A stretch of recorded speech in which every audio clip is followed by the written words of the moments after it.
Ukrainians were accused of supplying weapons to Mali's rebels. North Korea blew up roads on the border with South Korea.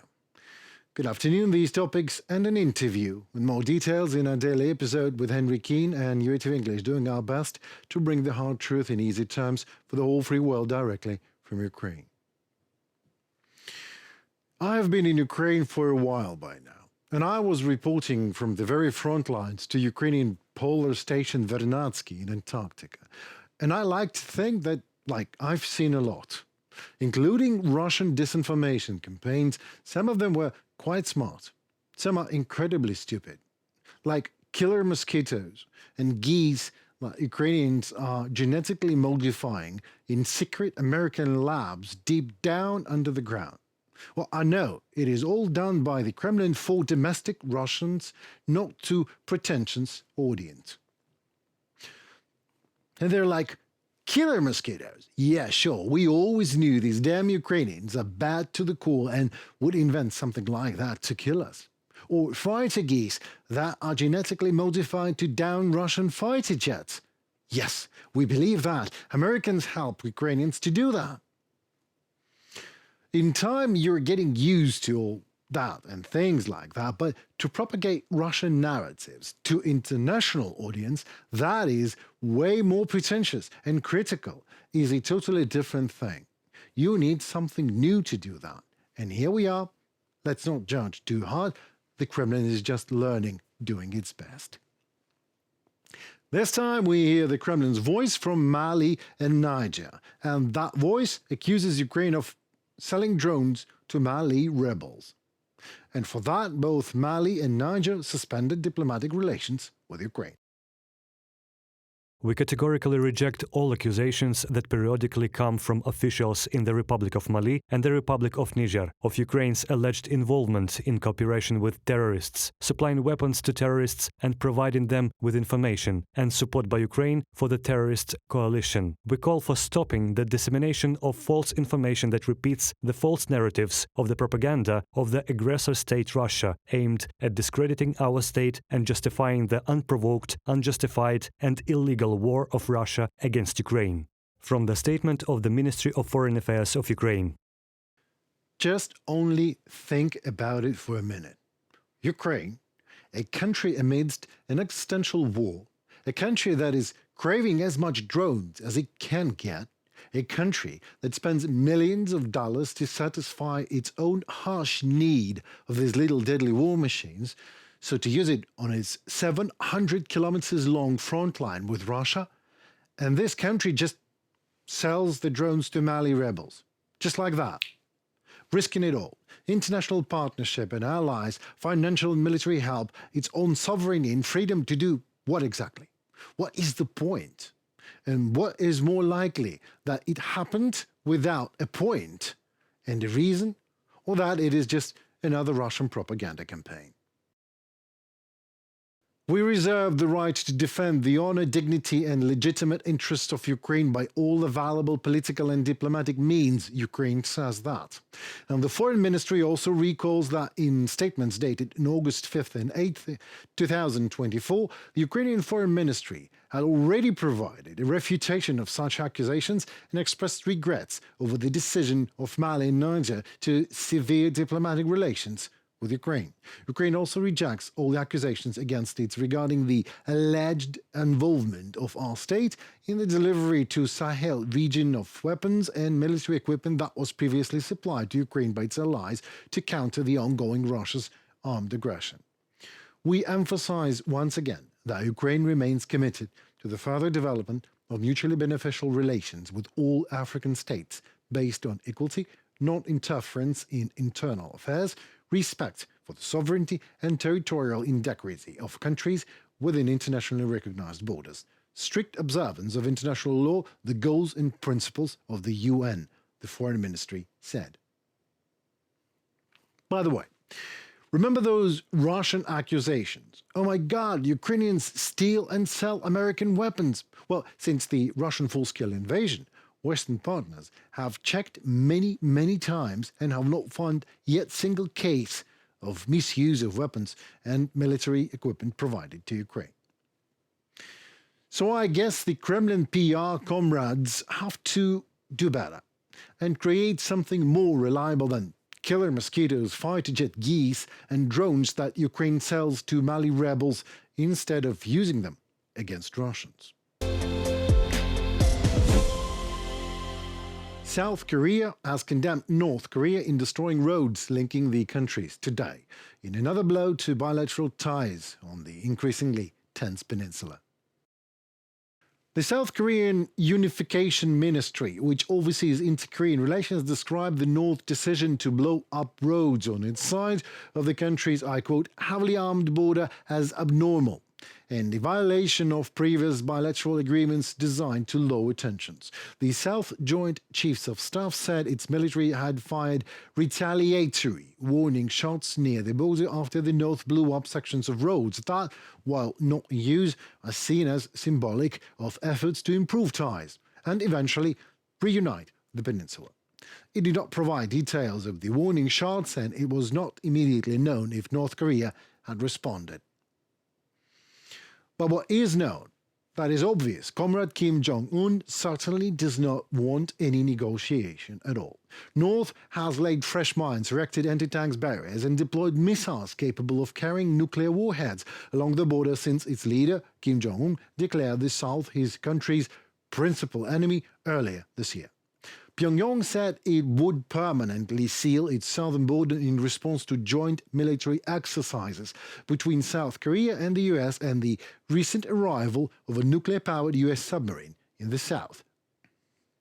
I wonder, could all that inter-Korean rattling be happening today as Comrade Kim looks towards the west and sees nothing but fears of escalation and continuously failing attempts to appease his Soviet big brother, Kim Jong-Putin? I wonder if all the dictators of the world could maybe join in faster and molded in union faster than democracies do. And when I think like that, I also wonder, would all these indicted tsars and autocrats and dictators of the world be doing what they are doing now if Western long-range weapons in Ukraine would have delivered a devastating blow to Russian military bases and Putin's arrogance, of course? Kerr Giles, Senior Consulting Fellow of the Russia and Eurasia Program at the Chatham House think tank, expert on the Russian military, UATV English, is about to ask you some questions, sir. Good afternoon. Good afternoon. Pleasure to have you with us. I have a lot of questions. First, North Koreans fighting and dying for Russia in Ukraine. What does it mean? I mean, we're observing now how the Kremlin is attempting to solve the problem with largely unpopular domestic military draft, maybe. Possibly, yes. Although, of course, this is in some ways seen as a dramatic new development. In other ways, of course, it's just another increment in this long progression that we've seen of Russia looking to its coalition partners, its fellow rogue states for support, and that support gradually pushing the boundaries of more and more being provided to Russia to help it prosecute its war effort. We've seen, for example, the expansion of weapons systems that are being supplied by Iran. We've seen now the supply of support from North Korea expanding from shells to apparently engineering troops and then ground troops, although it has to be said there is very, very little detail about exactly what this North Korean presence in Russia on the front lines actually is. And so a lot of people are speculating at this point about precisely what shape this is taking. Well, yeah, while there indeed little detail or maybe no detail at all, but what I can see is that autocrats and dictators are actually getting along with each other, and you can form a unity way faster than democracy is doing. Is that right? It does seem that way. Of course, we shouldn't overstate the extent to which dictators get along with each other, because the history of the 20th century shows that they cannot actually trust each other fully, but they certainly have a shared interest. And that shared interest, of course, is in challenging the West, disrupting the West, challenging the rules-based international order, and creating a world where aggression pays. And in that, of course, they are all absolutely united. All right. So, okay, well, let's leave this. It's a topic on an absolutely separate discussion. But say long-range weapons restriction is lifted like tomorrow. Ukraine delivers its message to Russia by wiping off the face of the earth its military air bases deep in Russian territory. Do you believe that Putin will go nuclear? No, absolutely not. And this is something that we've studied at length and published all of our findings in terms of the research of what Russia genuinely thinks about use of nuclear weapons as opposed to what it portrays to the rest of the world. Now, we wrote a long and detailed report published back in March of last year, March 2023, called Russian Nuclear Intimidation, at how it shapes Western behavior. Now, just over the last few days, we have reviewed the findings from that 18 months ago to see if anything has actually changed. And the conclusions were that despite all of the news that hits the headlines in Western media, there is not actually any fundamental change to the baseline probability of when Russia might resort to nuclear use. Instead, what we see is a slightly more subtle and a slightly more skillful way in which Russia has found to push those same buttons to excite Western media and thereby to put the pressure on Western governments. But fundamentally, nothing has changed. Right, so, just fears of escalation are just fears of escalation. But on a scale 1 to 10, I know that I am speculating right now, Mr. Giles, but on a 1 to 10, how exhausted Russian army you think it is? That, unfortunately, is one of those things which it is impossible to quantify, even if you have the detailed knowledge and detailed fundamental counting the numbers, looking at exactly what is happening to the Russian armed forces, which people in my position who take a much longer range view don't actually have. But when an army cracks, of course, is something that is very hard to tell, because if you could tell precisely when this was, then armies would never crack, because the people who manage them would know precisely when the point is when they can no longer sustain the operations they're engaged in. Now, the Russian army over time has repeatedly fallen apart and run, but when exactly that point comes is something that's impossible to tell. The one thing that we have consistently seen over history is that it takes longer than any armed force that's generated by a Western liberal democracy would take. And that goes, of course, for Russian society as well. The extent of the slide backwards in terms of living standards, the privations, the suffering of people in Russia always goes on for far longer than is expected from the outside world. But then, of course, when it finally cracks, the crack is sudden and dramatic. You mean the demise of the Soviet Union, probably? For example, but then let's not forget the demise of the Soviet Union was just the third time during the 20th century that the same process had repeated, that Russia had spent itself into state collapse in pursuit of a war that it could not and should not win. Whether it's the Russo-Japanese War, the First World War, finally the Cold War, the process was the same over and over again. And that may be what we are seeing now at the moment. Russia, again, spending itself beyond its capacity to actually maintain what it's doing until there is a point when, again, the system cracks. Thank you so very much for your answer. And let's slide to another question. The other side of the previous one, I believe, Kursk incursion, is obviously, it looks to me, that is a hybrid political and military operation. For how long Ukrainians should be holding on to Russian turf, and why? Well, the answer is the same for any operation of this kind, for as long as it brings greater benefits than it actually costs. And that, of course, is something that has to be evaluated on an ongoing basis as the situation evolves. The immediate benefits that came from that Kursk incursion, of course, are still ongoing. It does provide this safety zone. It does distract Russian troops. It does mean that operations on some other sectors of the front are relatively passive because those Russian forces have been withdrawn. Now, if that is worth the costs of maintaining that Kursk salient, then yes, of course, it makes sense to continue doing so.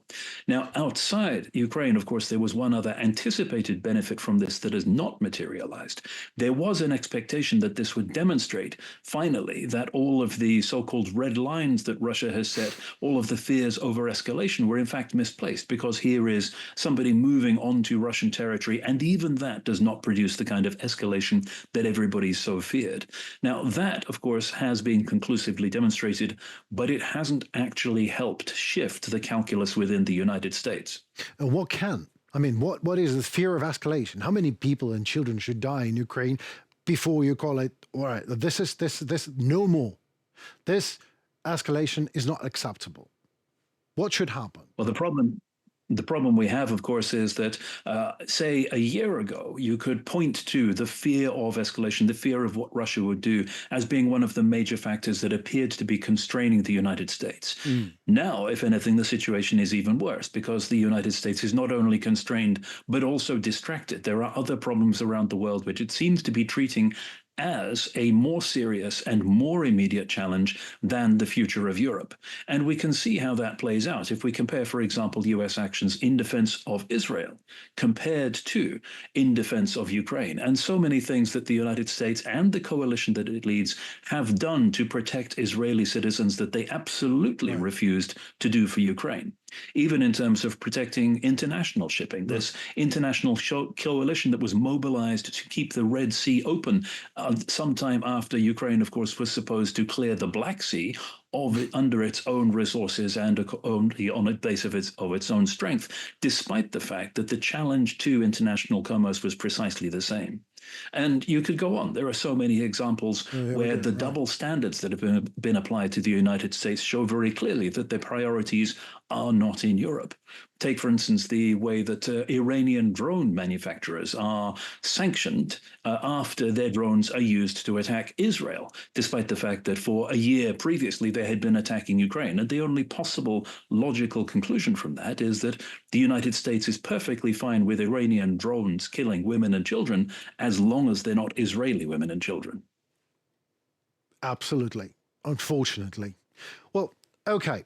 If the war is put on hold for whatever reason that happens, some agreements should be signed. So do you believe that Russia will not go further and will hold on to these promises and agreements, whatever that will be?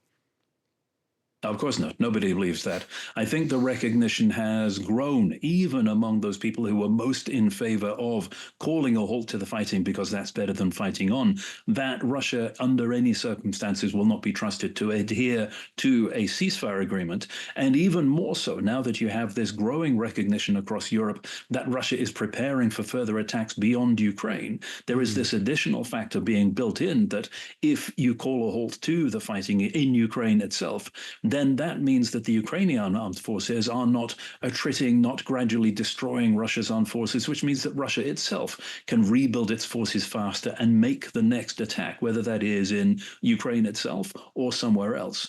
So the fashion for calling for a ceasefire, a negotiated settlement that we've heard through various phases of the conflict of Russia's aggression on Ukraine is now subsiding slightly because the recognition of precisely what that would mean and how dangerous that situation would be is permeating further across Europe.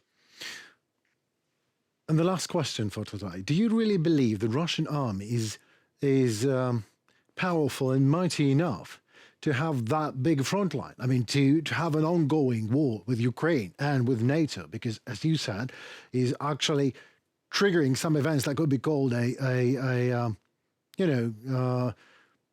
big front line in NATO and Ukraine. Is that possible for Russian army to hold on? Well, unfortunately, the question is not so much whether objectively measured Russia is capable of doing something. The question is whether within the Kremlin itself, they convince themselves that Russia is capable of doing something. Because Russia and its decision makers can be wildly wrong about their appreciation of their own capabilities and the situation in the rest of the world and launch an action which is utterly misguided and disastrous, as in February 2022. But the people who are in the path of that aggression still suffer precisely the same, whether Russia is totally correct or whether it's completely misguided.